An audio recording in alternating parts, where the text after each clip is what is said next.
നമ്മുടെ second step ഇംഗ്ലീഷിൽ വായിക്കുമ്പോൾ came to believe that a power greater than our selves could restore us to sanity അല്ലെങ്കിൽ restore ഷിബു to sanity. അപ്പോൾ എയിൽ വന്ന എനിക്ക് ഇൻസാനിറ്റിയിൽ നിന്ന് സാനിറ്റിയിലേക്ക് അല്ലെങ്കിൽ ഭ്രാന്തമായ ഒരവസ്ഥയിൽ നിന്ന് സാനിറ്റിയിലേക്ക് പോകാനായിട്ട് സഹായിക്കുന്ന പടിയാണ് ആൽക്കഹോളിക്സ് അനോണിമസിൻ്റെ രണ്ടാം പടിയെന്ന് ഞാൻ വിശ്വസിച്ചു. പക്ഷേ അതിന് തൊട്ട് മുമ്പായി ഒരു വാക്ക് കിടപ്പുന്നുണ്ട്, കുഡ്. എന്താണ് ഈ കുഡിനർത്ഥം? അനുവാദം ചോദിക്കുക അല്ലെങ്കിൽ കുഡ് അല്ലെങ്കിൽ സാധിക്കുക എന്നുള്ള അർത്ഥത്തിൽ അല്ലെങ്കിൽ അനുവാദം ചോദിക്കുക എന്ന അർത്ഥത്തിലാണ് ആ കുഡ് അവിടെ ഉപയോഗിച്ചിരിക്കുന്നത്.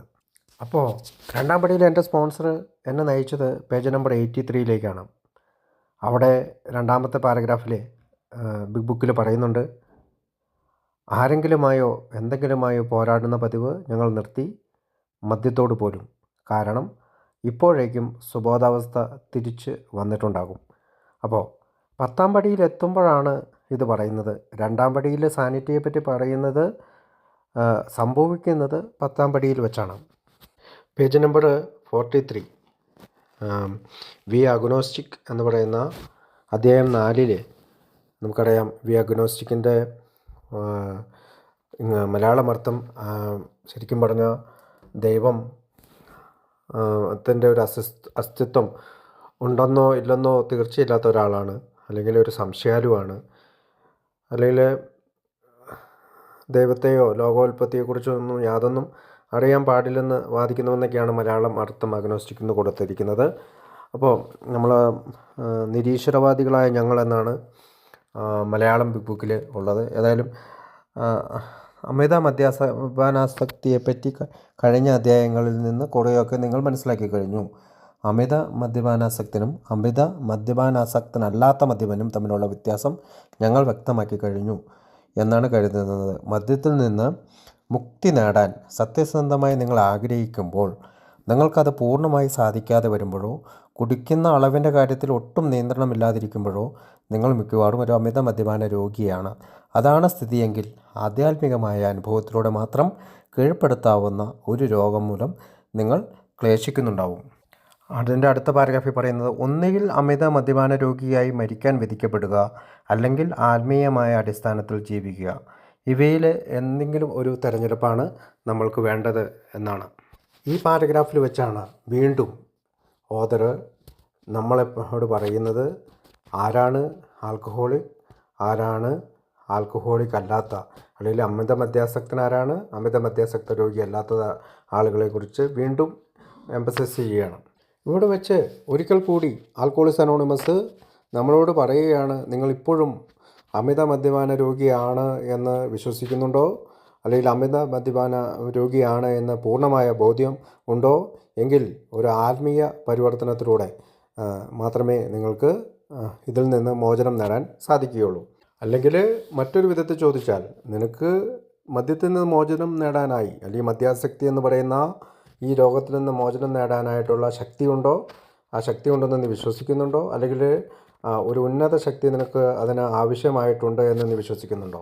ആൽക്കഹോളിക്സ് അനോണിമസിൻ്റെ ഉള്ളിൽ കടന്നു വരുന്ന നമ്മളോട് ആൽക്കഹോളിക്സ് അനോണിമസ് പറയുന്ന ഒരു കാര്യമുണ്ട്. ഇത് കുടി നിർത്തുന്നതിനെ പറ്റി പറയുന്ന കാര്യമല്ല, അല്ലെങ്കിൽ മദ്യത്തിൽ നിന്ന് അകന്നു നിൽക്കാൻ മാത്രം സഹായിക്കുന്ന ഒരു പ്രോഗ്രാം അല്ല ആൽക്കഹോളിക്സ് അനോണിമസ്.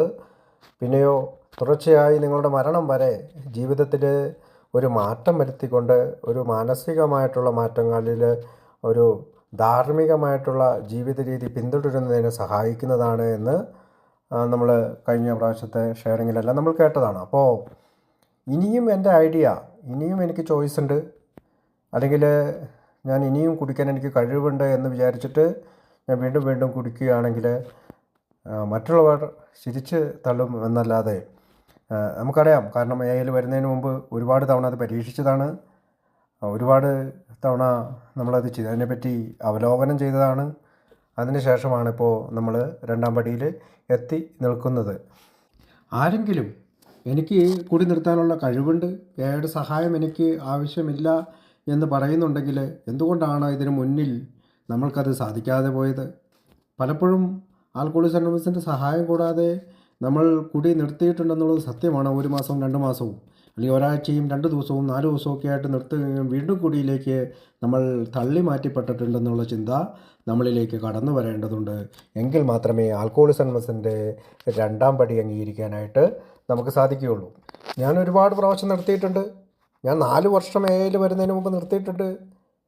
ഞാൻ ഒരുപാട് ദിവസങ്ങളിൽ തലേ ദിവസം ഉണ്ടാകുന്ന അതിഭീകരമായിട്ടുള്ള എൻ്റെ വീട്ടിലുണ്ടാകുന്ന വഴക്കിനെ തുടർന്ന് നിർത്തിയിട്ടുണ്ട്. പക്ഷെ ഞാൻ വീണ്ടും മദ്യം ചൂസ് ചെയ്തു. വീണ്ടും കുടിയിലേക്ക് ഞാൻ വഴുതി വീണു. അതെന്നെ പഠിപ്പിച്ച ഒരു പാഠമാണ്. നീ ഒരു ഉന്നത ശക്തിയിൽ ആശ്രയിച്ചാൽ മാത്രമേ ഫസ്റ്റ് ഡ്രിങ്കിൽ നിന്ന് മാറി നിൽക്കാനായിട്ടുള്ള ഒരു പ്രിവെൻഷൻ നിനക്ക് കിട്ടുകയുള്ളൂ. കാരണം ഞാൻ പലപ്പോഴും ക്വിറ്റ് ചെയ്തിട്ടുണ്ട്, പക്ഷെ ഞാൻ സ്റ്റാർട്ട് ചെയ്തിട്ടുണ്ട്.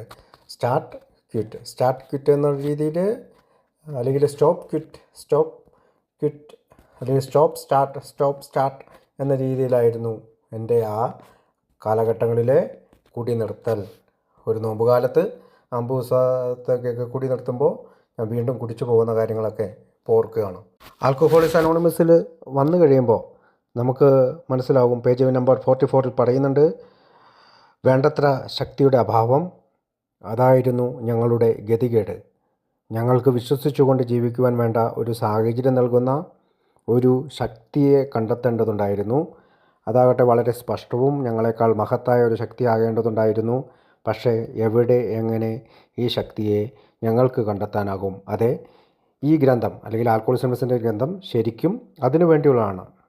അപ്പോൾ ആൽക്കഹോളിക്സ് അനോണിമസിൻ്റെ ഗ്രന്ഥം നിങ്ങളുടെ പ്രശ്നം പരിഹരിക്കാൻ പ്രാപ്തിയുള്ള നിങ്ങളെക്കാൾ വലിയൊരു ശക്തിയെ കണ്ടെത്തുകയാണ് ഈ ഗ്രന്ഥത്തിൻ്റെ പ്രധാന ഉദ്ദേശം. അപ്പോൾ മദ്യപാനത്തിൽ നിന്ന് മാറി നിൽക്കുന്ന ഒരാളാക്കി മാറ്റുക എന്നതിനേക്കാൾ ഉപരിയായി നമ്മളെക്കാൾ വലിയൊരു ശക്തിയെ കണ്ടെത്തേണ്ടതിൻ്റെ പ്രധാനമായിട്ട്, അല്ലെങ്കിൽ അതിന് പ്രാധാന്യം കൊടുത്തുകൊണ്ടാണ് ആൽക്കഹോളിക്സ് അനോണിമസിൻ്റെ ബുക്ക് രചിക്കപ്പെട്ടിട്ടുള്ളത്. അപ്പോൾ 2 ചോദ്യങ്ങളാണ് അവിടെ ഉള്ളത്. ഹൗ ആൻഡ് വെയർ, എങ്ങനെ, എവിടെ നമുക്ക് ഈ ഉയർന്ന ശക്തിയെ കണ്ടെത്താനാകും. എവിടെയാണ് കണ്ടെത്തേണ്ടത് എന്നുള്ളത് നമ്മൾ ആദ്യമേ വായിച്ചു. ആൽക്കഹോളിക്സ് അനോണിമസിൻ്റെ ബുക്ക് നമ്മൾ ജീവിതത്തിൽ പ്രാവർത്തികമാക്കാൻ ശ്രമിക്കുന്നതിലൂടെ നമ്മൾക്ക് ആ ഉന്നത ശക്തിയെ കണ്ടെത്താനാകുമെന്ന് ബുക്ക് തന്നെ പറയുന്നു. അപ്പോൾ എന്തായിരുന്നു നമ്മുടെ പ്രശ്നം? ആൽക്കഹോളായിരുന്നോ? അല്ല, ആൽക്കഹോളായിരുന്നില്ല നമ്മുടെ പ്രശ്നം. ഇവിടെ നമ്മൾ മനസ്സിലാക്കുന്നത് നമ്മുടെ പ്രശ്നത്തിനുള്ള പരിഹാരമായിരുന്നു മദ്യപാനം, അല്ലെങ്കിൽ മദ്യാസക്തി എന്ന് പറയുന്ന സാധനം നമ്മൾ പിന്തുടർന്നുകൊണ്ടിരുന്നത്. ദേഷ്യം വരുമ്പോൾ പോയി കുടിക്കുക, ഭയം വരുമ്പോൾ പോയി കുടിക്കുക, സന്തോഷം വരുമ്പോൾ പോയി കുടിക്കുക. അപ്പോൾ നമ്മുടെ എല്ലാ പ്രശ്നങ്ങൾക്കുമുള്ള പരിഹാരമായിരുന്നു മദ്യം. അപ്പോഴും നമ്മൾക്ക് മനസ്സിലാകുന്നുണ്ടാവും നമ്മുടെ മെയിൻ പ്രോബ്ലം എന്താണ്. നമ്മുടെ മെയിൻ പ്രോബ്ലം ഡ്രിങ്കിങ് അല്ല, നമ്മുടെ തിങ്കിങ് ആണ്, നമ്മുടെ ചിന്തയാണ്. കുടിയല്ല, ചിന്തയാണ്. അപ്പോൾ ഈ ചിന്തയെ ക്രമീകരിക്കുന്നതിനുള്ള ഒരാശയമാണ് ബിഗ് ബുക്ക് നമുക്ക് തരുന്നത്. അപ്പോൾ അവിടെ വേറെ ഒരു കാര്യം പറയുന്നുണ്ട്. നിങ്ങൾ മനസ്സിലാക്കുന്ന ദൈവം, അല്ലെങ്കിൽ നിങ്ങൾ മനസ്സിലാക്കിയ ദൈവം, അല്ലാതെ ഞാൻ മനസ്സിലാക്കിയ ദൈവമെന്നോ അല്ലെങ്കിൽ മറ്റൊരാൾ മനസ്സിലാക്കിയ ദൈവമെന്നല്ല. അപ്പോൾ ബുക്കിൻ്റെ ആൽക്കഹോളിസത്തിൻ്റെ ബുക്കിൻ്റെ ഹോൾ പ്രോസസ്സ് എന്ന് പറയുന്നത് ഞാൻ മനസ്സിലാക്കുന്ന ദൈവത്തെ കണ്ടെത്തുകയാണ്. പേജ് നമ്പർ 54 ഇങ്ങനെ പറയുന്നുണ്ട്, സത്യത്തിൽ ഞങ്ങൾ സ്വയം വിഡ്ഢികളാവുകയായിരുന്നു. എന്തുകൊണ്ടെന്നാൽ ഓരോ മനുഷ്യൻ്റെയും സ്ത്രീയുടെയും ശിശുവിൻ്റെയും ഉള്ളിൻ്റെ ഉള്ളിൽ ദൈവമെന്ന അടിസ്ഥാനപരമായ ആശയമുണ്ട്. കൊടും ദുരിതം മൂലമോ പൊള്ളയായ പൊങ്ങച്ചം മൂലമോ മറ്റ് വല്ലതിനെയും പൂജിക്കുന്നത് മൂലമോ അത് നിഷ്പ്രഭമായിട്ടുണ്ടാകാം. പക്ഷേ എന്തെങ്കിലും തരത്തിൽ അതുണ്ട്. കാരണം നമ്മളെക്കാൾ വലിയൊരു ശക്തിയുടെ വിശ്വാസവും മനുഷ്യ ജീവിതത്തിൽ ആ ശക്തിയുടെ അത്ഭുതകരമായ വിളയാട്ടവും മനുഷ്യരാശിയോളം തന്നെ പഴക്കമുള്ള വസ്തുതയാണ്. അപ്പോൾ ഉന്നത ശക്തി നമ്മുടെ ഉള്ളിൽ തന്നെയുണ്ട്. മറ്റ് പല കാര്യങ്ങൾ ഒരു പക്ഷേ നമ്മൾ മദ്യാസക്തി എന്ന് പറയുന്ന ഒരു അഡിക്ഷൻ ഉള്ളത് കൊണ്ടോ, അല്ലെങ്കിൽ മദ്യാസക്തിക്ക് പുറമെ മറ്റ് പല കാര്യങ്ങളും നമ്മൾ ചെയ്യുന്നത് കൊണ്ടോ, അല്ലെങ്കിൽ അതിനോടനുബന്ധമായിട്ട് പല കാര്യങ്ങളും നമ്മൾ ചെയ്തത് കൊണ്ടോ അതിൻ്റെ പ്രഭ ഇച്ചിരി കുറഞ്ഞിട്ടുണ്ടാകാം. എങ്കിലും നമ്മുടെ ഉള്ളിൻ്റെ ഉള്ളിൽ, മനുഷ്യൻ്റെ എല്ലാവരുടെയും ഉള്ളിൻ്റെ ഉള്ളിൽ ആ ശക്തിയുണ്ട്. അപ്പോൾ ആകാശത്തിൻ്റെ മുകളിലോ ഭൂമിക്കടിയിലോ അല്ലെങ്കിൽ മറ്റ് പലയിടത്തുമല്ല ദൈവമെന്ന ആശയമുള്ളത് എൻ്റെ ഉള്ളിൽ തന്നെയാണെന്ന് ബുക്കിൽ പറയുന്നുണ്ട്. അത് കണ്ടെത്താനായിട്ട് എന്നെ സഹായിക്കുന്നതാണ് ആൽക്കഹോളിക്സ് അനോണിമസിൻ്റെ ബിഗ് ബുക്കിൻ്റെ പ്രധാന ഉദ്ദേശം. അപ്പോൾ ബിഗ് ബുക്കിലെ ഓതർ പിന്നെയും പറയുകയാണ്, എന്തെങ്കിലും തരത്തിലുള്ള ഒരു ദൈവത്തിലുള്ള വിശ്വാസം ഒരു സുഹൃത്തിനോട്, അതായത് നമ്മുടെ ഒരു കൂട്ടുകാരനോട് നമുക്ക് തോന്നാറുള്ള ഒരു സ്നേഹ വികാരം പോലെ തന്നെ നമ്മുടെ വ്യക്തിത്വത്തിൻ്റെ ഭാഗമായി തീർന്നുവെന്ന് ഒടുവിൽ നമ്മൾ കണ്ടെത്തി. ചിലപ്പോഴൊക്കെ ഞങ്ങൾക്ക് നിർഭയരായിട്ട് അതിനെപ്പറ്റി തിരയേണ്ടതുണ്ടായിരുന്നു. അപ്പോൾ ഭയം കൂടാതെ തിരഞ്ഞ് കൊണ്ട് ദൈവം അവിടെ തന്നെ ഉണ്ട്. നമ്മൾ തിരഞ്ഞുകൊണ്ട് നടന്നപ്പോഴും ദൈവം അവിടെ തന്നെ നമ്മുടെ ഉള്ളിൽ തന്നെ ഉണ്ടായിരുന്നു. ഞങ്ങളുടെ അവശേഷിക്കലോളം തന്നെ യാഥാർത്ഥ്യമായ ഒന്നായിരുന്നു ദൈവം. അതായത് മരണം വരെ തുടരുന്ന ഒന്നായിരുന്നു ദൈവം. ആ മഹത്തായ യാഥാർത്ഥ്യം അഗാധസ്പർശിയായി ഉള്ളിൽ ഞങ്ങൾ കണ്ടു. ആത്യന്തിക വിശകലനത്തിൽ അവിടെ മാത്രമേ അദ്ദേഹത്തെ കാണാനാകൂ. അത്രമേൽ ആ ശക്തി ഞങ്ങളോടൊപ്പം ഉണ്ടായിരുന്നു. അപ്പോൾ നമുക്ക് ശക്തി ഉള്ളിൽ ഉണ്ടായിരുന്നു. ആ ശക്തി നമ്മളോടൊപ്പം തന്നെ ഉണ്ടായിരുന്നു. അവിടെ മാത്രമേ ഉണ്ടായിരുന്നുള്ളൂ. അവിടെ ഒടുവിൽ ദൈവം അവിടെ തന്നെ ഉണ്ടായിരുന്നു. ഞങ്ങളുടെ അവശേഷികളോടും തന്നെ യഥാർത്ഥമായ ഒന്നായിരുന്നു ദൈവം. അപ്പോൾ ഉള്ളിലുണ്ടായിരുന്നു, അവിടെ ഉണ്ടായിരുന്നു, ആത്യന്തികമായി അവിടെ മാത്രമേ ഉണ്ടായിരുന്നുള്ളൂ എന്ന് ബുക്കിൽ പറയുന്നു. അപ്പോൾ വളരെ വ്യക്തവും ക്ലിയറുമായിട്ട് ബുക്കിൽ തന്നെ പറയുന്നുണ്ട്, ഓരോ മനുഷ്യൻ്റെ ഉള്ളിൽ, അല്ലെങ്കിൽ ആൽക്കഹോളിക്സ് അനോണിമസിലെ ഓരോ അംഗത്തിൻ്റെ ഉള്ളിൽ ഈ ഉന്നത ശക്തി ഉണ്ട്. ആ ഉന്നത ശക്തിയെ കണ്ടെത്താനായിട്ട് നമ്മൾ ചെയ്യേണ്ടത് സെർച്ചിങ് ഫിയർലെസ്ലി, ഭയം കൂടാതെ കണ്ടെത്താനാകും. ഭയം കൂടാതെ സെർച്ച് ചെയ്താൽ നമുക്ക് കണ്ടെത്താനാകും. നമ്മളുടെ ഭയമാണ് നമ്മളെ പിന്തിരിപ്പിക്കുന്നത്. നമ്മളെ ദൈവത്തിൻ്റെ ഒരു പരിഗണനയിലേക്ക് നമ്മുടെ മനസ്സിനെയോ ഹൃദയത്തെ കൊണ്ടുവരാനായിട്ട് നമ്മളെ പിന്തിരിപ്പിക്കുന്നത്. നമ്മളെന്ത് പിന്തിരിഞ്ഞാലും ആ ഉന്നത ശക്തി നമ്മുടെ ഉള്ളിൽ ഉണ്ട്. അപ്പോൾ ഒരിക്കൽ എൻ്റെ മീറ്റിങ്ങിൽ, ഞാൻ പങ്കെടുക്കുന്ന ഇവിടുത്തെ നമ്മുടെ തന്നെ മീറ്റിങ്ങിൽ ഒരു ഫയർമാൻ വന്നു, ഒരു ഫയർ ഓഫീസർ വന്നു. അപ്പോൾ അന്ന് ഞങ്ങളുടെ ടൗണിലെ ഒരു ഹോട്ടൽ കത്ത് പിടിച്ചു. അത് പഴയൊരു ഹോട്ടലാണ്. അപ്പോൾ പക്ഷേ അവിടെ കുറേ ഡ്രഗ് അഡിക്ട്സൊക്കെ കിടക്കുന്നുണ്ടായിരുന്നു. അപ്പോൾ അയാൾ പറഞ്ഞു ഇങ്ങനെ തീ ഉണ്ടായിരുന്നു. അപ്പോൾ ഞങ്ങൾ അതിൻ്റെ ഉള്ളിലേക്ക് കയറി. അപ്പോൾ 3 ദിവസം കൊണ്ടാണ് തീ അണച്ചത്. അപ്പോൾ അയാൾ വന്ന് പറഞ്ഞപ്പോൾ മറ്റൊരു എന്ന് ചോദിച്ചാൽ, നിനക്ക് ഭയം ഉണ്ടായിരുന്നില്ലേ? ഭയമുണ്ടായിരുന്നു, പക്ഷേ ധൈര്യപൂർവ്വം ഞാൻ അതിൻ്റെ ഉള്ളിലേക്ക് കടന്നു എന്ന് അവിടെയുള്ള മനുഷ്യരെ രക്ഷിക്കുക എന്നുള്ള ആ ഉദ്ദേശത്തിലൂടെ ഞാൻ ഫിയർലെസ്ലി ആയിട്ട് തിരഞ്ഞെടുത്തു എന്ന്, അത് തീയുടെ ഉള്ളിലേക്ക് കടന്ന് തീ അണച്ച് അവരെല്ലാം രക്ഷപ്പെടുത്താനായിട്ടുള്ള ശ്രമം നടത്തിയെന്ന് അദ്ദേഹം പറയുകയുണ്ടായി. അപ്പോൾ ആ ഒരു ഫിയർലെസ്, നമുക്ക് ധൈര്യം വേണം ഇതിനുള്ളിൽ, നമ്മുടെ ഉള്ളിൽ ദൈവത്തെ കണ്ടെത്താൻ. പക്ഷേ ഭയമുണ്ടായിരുന്നുവെങ്കിലും ധൈര്യമുണ്ടായിരുന്നത് കൊണ്ടാണ് അദ്ദേഹത്തിന് അതിൻ്റെ ഉള്ളിലേക്ക് പോകാൻ പറ്റിയത്. അപ്പോൾ ഒരു ആൽക്കഹോളിക്കിനെ സംബന്ധിച്ചിടത്തോളം ദൈവത്തെ കണ്ടെത്തുക എന്ന് പറഞ്ഞാൽ ചെറിയ ഭയങ്ങളൊക്കെ വരുന്ന സംഗതിയാണ്. എങ്കിലും ധൈര്യമുണ്ടെങ്കിൽ തീർച്ചയായും നമ്മൾക്ക് കണ്ടെത്താനാകും. പേജ് നമ്പർ 45 പറയുന്നത് ഇങ്ങനെയാണ്: നമ്മുടെ മുൻവിധികൾ മാറ്റി എപ്പോൾ ഞങ്ങളെക്കാൾ വലിയൊരു ശക്തിയെ വിശ്വസിക്കാനുള്ള ആഗ്രഹം ഞങ്ങൾ എപ്പോൾ പ്രകടിപ്പിച്ചുവോ അപ്പോൾ മുതൽ ഞങ്ങളിൽ തന്നെ പൂർണ്ണമായും ദൈവമെന്ന ആ ശക്തിയെ നിർവചിക്കാനോ ഗ്രഹിക്കാനോ കഴിഞ്ഞില്ലെങ്കിലും ഫലം കിട്ടാൻ തുടങ്ങിയെന്ന്. അപ്പോൾ നമ്മുടെ മുൻവിധികൾ മാറ്റിവെച്ചുകൊണ്ട് വേണം ഇത്തരം ഇപ്പോൾ മാറ്റിവെച്ചില്ലെങ്കിലും ഈ ഉന്നത ശക്തിയിലുള്ള അല്ലെങ്കിൽ വലിയ ശക്തിയിലുള്ള വിശ്വസിക്കാനുള്ള ആഗ്രഹം നമ്മൾ പ്രകടിപ്പിച്ചപ്പോൾ മുതൽ നമുക്ക് ഫലം കിട്ടാൻ തുടങ്ങി. നമ്മളൊന്നും ചെയ്തില്ല, ഒന്നാം പടി അംഗീകരിക്കുക മാത്രമേ ചെയ്തുള്ളൂ. നമ്മൾ പതുക്കെ ഒരു ഉന്നത ശക്തിയിലുള്ള ഒരു വിശ്വാസം അർദ്ധ മനസ്സോടെയാണെങ്കിലും പൂർണ്ണ മനസ്സോടെയാണെങ്കിലും കടന്നു വന്നപ്പോൾ തന്നെ നമ്മൾക്ക് ഫലം കിട്ടാൻ തുടങ്ങി. ബിൽ വിൽസന് ഉണ്ടായതുപോലെയുള്ള ഒരു വെളിച്ചമൊന്നും എൻ്റെ ജീവിതത്തിൽ കടന്നു വന്നില്ലെങ്കിലും തുടർച്ചയായിട്ടുള്ള മീറ്റിങ്ങിലൂടെ സഞ്ചാരം, മറ്റുള്ളവരെ സഹായിക്കൽ, സേവന പ്രവർത്തനങ്ങൾ, ഏയിലൂടെയുള്ള മീറ്റിങ്ങിലേക്കുള്ള ദൈനംദിന യാത്ര, ഇതെല്ലാം ഒരു വില്ലിങ്നെസ്സാണ്, ഒരു രണ്ടാം പടി അംഗീകരിക്കാനുള്ള ഒരു വില്ലിങ്നെസ്സാണ്. അല്ലെങ്കിൽ ഒന്നാം പടി അംഗീകരിച്ചുകൊണ്ട് രണ്ടാം പടിയിലേക്ക് സഞ്ചരിക്കാനുള്ള ഒരു വില്ലിങ്നെസ്സാണ്. അവിടെ വെച്ച് ഈ ഉന്നത ശക്തി എന്നിൽ പയ്യെ പ്രവർത്തിക്കാൻ തുടങ്ങി. രണ്ടാം പടിയെ സംബന്ധിച്ചിടത്തോളം അത്രമാത്രം മതി.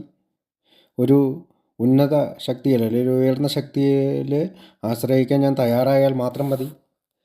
അവിടെ ഞാൻ സ്റ്റെപ്പ് 2ലേക്ക് എത്തുകയാണ്. അതായത് വില്ലിങ്നെസ് ടു ബിലീവ്, വിശ്വസിക്കുവാനുള്ള ഒരു സന്നദ്ധതയിലേക്ക് കടന്നു വരാൻ മാത്രമാണ് രണ്ടാം പടി പറയുന്നത്. അപ്പോൾ ഇതൊരു തുടക്കമാണ്. ചില ആളുകൾ 12 വർഷം വരെ ഈ തുടക്കത്തിൽ നിൽക്കാറുണ്ട്. ചില ആളുകൾ 10 വർഷം വരെ നിൽക്കാറുണ്ട്. ചില ആളുകൾ തുടക്കം മുതൽ തന്നെ ഇതിനെ മൂവ് ഫോർവേഡ് ചെയ്തുകൊണ്ട് ജീവിക്കാറുണ്ട്. അപ്പോൾ നിങ്ങൾ മനസ്സിലാക്കുന്ന ദൈവം അല്ലെങ്കിൽ ഷിബു മനസ്സിലാക്കുന്ന ദൈവത്തിനെ കുറിച്ച് പൂർണ്ണമായ ഒരു അണ്ടർസ്റ്റാൻഡിങ് അല്ലെങ്കിൽ പൂർണ്ണമായ ഒരു മനസ്സിലാക്കലുണ്ടാകുമോ? എനിക്ക് തോന്നുന്നില്ല അങ്ങനെയൊന്നും സംഭവിക്കുമെന്ന്. അപ്പോൾ മരണം വരെ ഈ അന്വേഷണ പ്രവർത്തനത്തിൽ ഞാൻ തുടരുകയാണ് AI-യിലൂടെ. ദൈവത്തിലേക്ക് പൂർണ്ണമായും അടുക്കുക എന്നുള്ള ആ ഒരു വലിയ സംഗതി ഒരു പക്ഷേ നടക്കുമെന്നും അല്ലെങ്കിൽ ഈ സുബോധാവസ്ഥയിൽ എപ്പോഴെങ്കിലുമൊക്കെ സാധിക്കുമെന്നും എനിക്ക് തോന്നുന്നില്ല. പക്ഷേ ഒരു അകലം പാലിച്ചുകൊണ്ട് തന്നെ, ഒരു ധാർമ്മിക നിലവാരത്തിൽ തുടർന്നുകൊണ്ട് തന്നെ എനിക്ക് ഈ ദൈവവിശ്വാസത്തിൽ സഞ്ചരിക്കാൻ സാധിക്കും. അപ്പോൾ പേജ് നമ്പർ 53 പറയുന്നുണ്ട്, കുറേ കൂടി സൂക്ഷ്മമായി നമുക്കൊന്ന് ചിന്തിക്കാം. സ്വയം അറിയാതെ തന്നെ എന്തെങ്കിലും തരത്തിലുള്ള വിശ്വാസത്തിൽ നാം എത്തിച്ചേർന്നിട്ടില്ല. എന്തുകൊണ്ടെന്നാൽ നാം നമ്മുടെ തന്നെ ന്യായവാദങ്ങളിൽ വിശ്വസിക്കുന്നില്ലേ? ഒരു തരം വിശ്വാസമല്ലെങ്കിൽ അത് മറ്റെന്താണ്? അതെ, ഞങ്ങൾ വിശ്വാസികളായിരുന്നു. ന്യായാന്യായ ചിന്ത എന്ന ദൈവത്തോട് ഗത്യന്തരമില്ലാതെ വിശ്വാസം പുലർത്തിയിരുന്നവരായിരുന്നു ഞങ്ങൾ. അതുകൊണ്ട് ഒരു തരത്തിലല്ലെങ്കിൽ മറ്റൊരു തരത്തിൽ വിശ്വാസം എല്ലായ്പ്പോഴും ഉൾപ്പെട്ടിരുന്നതായി ഞങ്ങൾ കണ്ടെത്തി. വിവിധ രീതികളിൽ വ്യക്തികളെയും ലോലവികാരങ്ങളെയും വസ്തുക്കളെയും പണത്തെയും സ്വയം പൂജിച്ചിട്ടില്ലേ? അതുകൊണ്ട് കുറേ കൂടി നല്ല ഉദ്ദേശത്തോടെ സൂര്യാസ്തമയങ്ങളെയും കടലിനെയും പൂക്കളെയും ആരാധനാഭാവത്തോടെ വീക്ഷിച്ചിട്ടില്ലേ? എന്തിനെങ്കിലൊക്കെയുമോ ആരെങ്കിലൊക്കെയുമോ സ്നേഹിച്ചിട്ടില്ലാത്ത ആരാണുള്ളത്? ഈ വികാരങ്ങൾക്ക്, സ്നേഹങ്ങൾക്കും ആരാധനകൾക്കും തെളിഞ്ഞ യുക്തിചിന്തയുമായി എന്ത് കാര്യമാണുള്ളത്? ഒരു കാര്യവുമില്ലെന്ന് ഞങ്ങൾ അവസാനം കണ്ടെത്തി. നമ്മുടെ ജീവൻ പടുത്തുയർത്തപ്പെട്ട കോശഘടനകളല്ലേ ഈ വസ്തുക്കൾ, ഈ വികാരങ്ങൾ. നമ്മുടെ നിലനിൽപ്പിന് എന്തൊക്കെയായാലും നിർണായകമല്ലേ? ഞങ്ങൾക്ക് വിശ്വസിക്കുവാനും സ്നേഹിക്കുവാനും ആരാധിക്കുവാനും പ്രാപ്തിയില്ലായിരുന്നു എന്ന് പറയുക അസാധ്യമായിരുന്നു. ഒരു തരത്തിലല്ലെങ്കിൽ മറ്റൊരു തരത്തിൽ ഞങ്ങൾ വിശ്വാസം ഒന്നുകൊണ്ട് മാത്രം ജീവിക്കുന്നവരാണ്. അപ്പോൾ നമ്മൾ പല വസ്തുക്കളെയും ആരാധിച്ചിട്ടുണ്ടെന്നും നമ്മൾ അതിനെ പിന്തുടർന്നിട്ടുണ്ടെന്നും ഇതിലൂടെ AI നമ്മളോട് പറയുകയാണ്. അപ്പോൾ പഴയ ആശയങ്ങൾ തന്നെ അല്ലെങ്കിൽ ഓൾഡ് സെൻസ് ഓഫ് പവറിൽ നിന്ന് ഒരു ന്യൂ സെൻസ് ഓഫ് പവർ, പഴയ ആശയങ്ങളിൽ നിന്ന് വ്യത്യസ്തമായി ഒരു പുതിയ ആശയത്തിലേക്ക്, എൻ്റെ വിശ്വാസത്തിലേക്ക്, അല്ലെങ്കിൽ ആ പഴയ വിശ്വാസത്തെ ഒന്ന് തുടച്ച് വൃത്തിയാക്കി ഒരു പുതിയ ആശയഗതിയിലേക്ക് ഞാൻ എൻ്റെ ഉള്ളിൽ കൊണ്ടുവരികയാണ്. അപ്പോൾ പഴയ ചിന്താഗതികളിൽ നിന്ന് അല്ലെങ്കിൽ പഴയ ഡയറക്ഷനിൽ നിന്ന് പുതിയൊരു ഡയറക്ഷനിലേക്ക് ഞാൻ പോകുന്നു. മറ്റുള്ളവരുടെ ധാരണയിലുള്ള ദൈവത്തെ ആരാധിക്കാനോ അല്ലെങ്കിൽ അത് പരിഗണിക്കാനോ ഒന്നും AI പറയുന്നില്ല. നമ്മൾക്ക് തന്നെയുള്ള ഒരു ധാരണ അല്ലെങ്കിൽ മറ്റുള്ളവരുടെ ധാരണയിലുള്ള ദൈവത്തെ നമ്മൾ പരിഗണിക്കേണ്ടതില്ല എന്നുള്ളത് ആൽക്കോളിക്സ് അനോണിമസിലെ അംഗങ്ങൾക്ക് ഒരു ആശ്വാസം നൽകിയിട്ടുണ്ട്. ഞങ്ങളുടെ തന്നെ ധാരണ അതത്ര തന്നെ അപര്യാപ്തമാണെങ്കിൽ കൂടിയും ദൈവത്തെ സമീപിക്കുന്നതിനും ആ ശക്തിയുമായി സമ്പർക്കം പുലർത്തുന്നതിനും മതിയാകുമായിരുന്നു. അപ്പം നമ്മളുടെ തന്നെ ധാരണയിലുള്ള ദൈവം, ഒരു തുടക്കക്കാരന് അല്ലെങ്കിൽ ആൽക്കോളിക്സ് അനോണിമസിൽ വരുന്ന ഒരു തുടക്കക്കാരന് തീർച്ചയായും ഈ ദൈവസങ്കല്പത്തെക്കുറിച്ചൊക്കെ പറയുന്നത് വല്ലാത്ത ഈർഷ്യ ഉണ്ടാക്കുകയും, എനിക്കും അങ്ങനെ തന്നെയായിരുന്നു, താല്പര്യമില്ലാതിരിക്കുകയൊക്കെ ചെയ്തിട്ടുണ്ട്. ഉന്നത ശക്തി എന്ന് പറയുന്നത് എന്നേക്കാൾ വലിയൊരു ശക്തിയായിരിക്കണം. എനിക്ക് നശിപ്പിക്കാൻ സാധിക്കാത്ത, അല്ലെങ്കിൽ എൻ്റെ ചിന്താഗതികൾ കൊണ്ടോ പ്രവർത്തനങ്ങൾ കൊണ്ടോ നശിച്ചു പോകുന്ന എന്നതായിരിക്കരുത് ഈ പവർ ഗ്രേറ്റർ ദാൻ അവർ സെൽവ്സ്. അപ്പോൾ പേജ് നമ്പർ 46 പറയുന്നു, ഞങ്ങൾക്ക് ഞങ്ങളോട് തന്നെ ഒരേ ഒരു ചോദ്യം ചോദിക്കേണ്ട ആവശ്യമേ ഉണ്ടായിരുന്നുള്ളൂ. എന്നേക്കാളും മഹത്തായ ഒരു ശക്തിയിൽ ഞാനിപ്പോഴും വിശ്വസിക്കുന്നുണ്ടോ അഥവാ വിശ്വസിക്കുവാൻ ആഗ്രഹിക്കുന്നുണ്ടോ? താൻ ദൃഢമായി വിശ്വസിക്കുന്നുണ്ട് അഥവാ വിശ്വസിക്കുവാൻ ആഗ്രഹിക്കുന്നുണ്ട് എന്ന് ഒരാൾക്ക് പറയാൻ കഴിയുമ്പോൾ അയാൾ ശരിയായ പാതയിലാണ് എന്ന ശക്തമായ ഉറപ്പ് ആൽക്കോളിക്സ് അനോണിമസ് അയാൾക്ക് നൽകുന്നു. ആൽക്കോളിക്സ് അനോണിമസിൻ്റെ അനുഭവത്തിൽ ആവർത്തിച്ച് തെളിയിക്കപ്പെട്ടിട്ടുള്ള ഒരു കാര്യമുണ്ട്. ഈ ലളിതമായ മൂലക്കല്ലിൽ നിന്ന് അല്ലെങ്കിൽ കോർണർ സ്റ്റോണിൽ നിന്ന് ഞങ്ങളെക്കാൾ വലിയൊരു ശക്തിയിലുള്ള വിശ്വാസത്തിൽ നിന്ന് അത്ഭുതകരമായ തോതിൽ ശക്തിയുള്ള ഒരു ആത്മീയ ഘടന നിർമ്മിച്ചെടുക്കാം. അതുകൊണ്ട് ആൽക്കോളിക്സ് അനോണിമസിൻ്റെ രണ്ടാം പടി ഈ കോർണർ സ്റ്റോണിൽ നമ്മൾ ആദ്യം പറഞ്ഞു, ഒരു കവാടം നിർമ്മിക്കാൻ പോവുകയാണ്. അപ്പോൾ അവിടെ നിന്നാണ് നമ്മൾ ഈ കോർണർ സ്റ്റോൺ നിർമ്മിച്ചെടുക്കുന്നത്. ദൃഢമായി വിശ്വസിക്കുക, അല്ലെങ്കിൽ വിശ്വസിക്കുവാൻ ആഗ്രഹിക്കുക. ഇതാണ് രണ്ടാം പടിയുടെ അടിസ്ഥാനം. ഒരു ബിൽഡിംഗ് പണിയുമ്പോഴോ അല്ലെങ്കിൽ ഒരു ആർച്ച് പണിയുമ്പോഴോ വളരെ സ്ട്രോങ് ആയിട്ട് ഇടുന്ന ഒരു സ്റ്റോണാണ് കോർണർ സ്റ്റോൺ എന്ന് പറയുന്ന രണ്ടാം പടി. അപ്പോൾ ആദ്യത്തെ കല്ലിൻ്റെ, അല്ലെങ്കിൽ രണ്ടാം പടി എന്ന് പറയുന്ന ആദ്യത്തെ കല്ലിൻ്റെ അടിസ്ഥാനത്തിലാണ് ഈ ആർച്ചിൻ്റെ സ്ട്രോങ്നെസ് അല്ലെങ്കിൽ ശക്തി നിലനിൽക്കുന്നത്. അപ്പോൾ അതാണ് കോർണർ സ്റ്റോൺ. വിശ്വസിക്കുക, വിശ്വസിക്കുവാൻ ആഗ്രഹിക്കുക. ബുക്കിൻ്റെ 52-ാമത്തെ പേജിൽ പറയുന്നുണ്ട്, സ്വയം അടിച്ചേൽപ്പിച്ച കുഴപ്പങ്ങൾ അടിച്ചമർത്തപ്പെട്ടുകൊണ്ട് ഞങ്ങൾ അമിത മദ്യപാന രോഗികളായി തീർന്നപ്പോൾ ഞങ്ങൾക്ക് നീട്ടിവെക്കാനോ മാറ്റിവെക്കാനോ പറ്റുമായിരുന്നില്ല. ഒന്നുകിൽ ദൈവമുണ്ട് അല്ലെങ്കിൽ ഇല്ല എന്ന നിർദ്ദേശത്തെ നിർഭയം ഞങ്ങൾക്ക് നേരിടേണ്ടതായിരുന്നു. അപ്പോൾ സ്വയം അടിച്ചേൽപ്പിച്ച കുഴപ്പങ്ങളാണ്, അല്ലാതെ മറ്റുള്ളവർ, എൻ്റെ ഭാര്യയോ അല്ലെങ്കിൽ നാട്ടുകാരോ മറ്റ് എംപ്ലോയർമാരോ അല്ലെങ്കിൽ എൻ്റെ വണ്ടി പിടിച്ച് ലൈസൻസ് പോയതിൻ്റെ കേസിലോ ഒന്നുമായിരുന്നില്ല. അതെല്ലാം എൻ്റെ കുഴപ്പങ്ങളായിരുന്നു എന്ന് മദ്യപാന രോഗിയായ ഞാൻ മനസ്സിലാക്കിയപ്പോൾ ദൈവത്തെ അംഗീകരിക്കുന്ന ഒരു നിർദ്ദേശം എനിക്ക് നേരിടേണ്ടി വന്നു. ബുക്കിൽ നമുക്ക് കാണാം, ഒന്നുകിൽ ദൈവമുണ്ട് അല്ലെങ്കിൽ ഇല്ല, ഞങ്ങൾക്ക് തിരഞ്ഞെടുക്കാനുണ്ടായിരുന്നു മാർഗം എന്തായിരുന്നു എന്നതിന് ശേഷം ഒരു ക്വസ്റ്റ്യൻ മാർക്കുണ്ട്. അവിടെ നിന്നുകൊണ്ടാണ് ഞാൻ ചിന്തിക്കേണ്ടത്, ഒന്നുകിൽ ദൈവം ഉണ്ട് എന്ന് ഞാൻ വിശ്വസിക്കുന്നുണ്ടോ അല്ലെങ്കിൽ ഞാൻ വിശ്വസിക്കുവാൻ തയ്യാറാണോ എന്നുള്ളത്. അപ്പോൾ 2 ചോദ്യങ്ങളാണ് രണ്ടാം പടിയിലുള്ളത്. ഒന്നാമത്തെ ചോദ്യം, എന്നെക്കാളും മഹത്തായ ഒരു ശക്തിയിൽ ഞാനെപ്പോഴും വിശ്വസിക്കുന്നുണ്ടോ അഥവാ വിശ്വസിക്കുവാൻ ആഗ്രഹിക്കുന്നുണ്ടോ? ഞാൻ ദൃഢമായി വിശ്വസിക്കുന്നുണ്ട് അഥവാ വിശ്വസിക്കാൻ ആഗ്രഹിക്കുന്നുണ്ട് എന്ന് ഒരാൾക്ക് പറയാൻ കഴിയുമ്പോൾ അയാൾ ശരിയായ പാതയിലാണ്. അപ്പോൾ രണ്ടാം പടിയെ പറ്റി കേട്ടിരിക്കുന്ന നമുക്ക് ഇത് വിശ്വസിക്കുന്നുണ്ട് എങ്കിൽ യെസ് എന്ന് പറയുന്ന ആദ്യത്തെ ക്വസ്റ്റ്യന് ഉത്തരം കൊടുക്കാം. അടുത്ത ചോദ്യം ഇതാണ്, ഒന്നുകിൽ ദൈവമുണ്ട് അല്ലെങ്കിൽ ഇല്ല, ഞങ്ങൾക്ക് തിരഞ്ഞെടുക്കാനുണ്ടായിരുന്നു. അപ്പോൾ ദൈവമുണ്ട് എന്നാണ് നമ്മൾ പറയുന്നതെങ്കിൽ യെസ് എന്ന് കൊടുക്കാം. ഈ 2 ചോദ്യങ്ങൾ ചോദിച്ചുകൊണ്ടാണ്. അപ്പോൾ കോർണർ സ്റ്റോൺ നമുക്കറിയാം, മൂലക്കല്ലെന്നാണ് അതിൻ്റെ അർത്ഥം. അത് പ്രധാനപ്പെട്ട ഒരു കല്ലാണ്. ആ കല്ല് പണിയുമ്പോഴാണ് ഈ ആർച്ചിന് സ്ട്രോങ്നെസ് കൂടുന്നതെന്നൊക്കെ ആദ്യമേ ഞാൻ പറഞ്ഞു. അപ്പോൾ ഇതിൻ്റെ ഒരു ആശയത്തിലൂടെയാണ്, അല്ലെങ്കിൽ ഈ കോർണർ സ്റ്റോൺ അല്ലെങ്കിൽ മൂലക്കല്ലിൻ്റെ ആശയത്തിലൂടെയാണ് നമ്മളിപ്പോൾ മുന്നോട്ട് പോകുന്നത്.